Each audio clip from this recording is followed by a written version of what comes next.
Əgər vəkiliniz bunları edirsə, pulunuzu itirə bilərsiniz.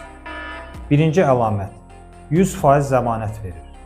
Nəzərə alın ki, məhkəmə idman yarışması deyil. Əgər vəkiliniz sizə 100% zəmanət verirsə, ya diletantdır, ya da yalançı. İkinci əlamət, şübhəli dərəcədə ucuz işləyir.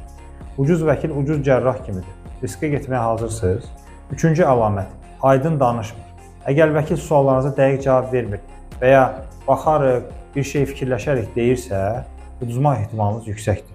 Dördüncü əlamət, öz uğurlarına istinad etmir. Peşəkarlar nəticələri göstərirlər. Sadəcə mən 10 ildir vəkiləm deməklə kifayətlənmirlər. Beşinci əlamət, işinizi araşdırmadan qiymət deyir.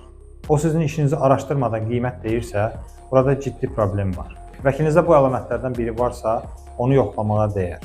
Pulunuzu itirmək istəmirsinizsə, abunə olun. Əmlak bölgüsü ilə bağlı mübahisəniz varsa və etibarlı vəkil axtarırsınızsa, direktə konsultasiya yazın.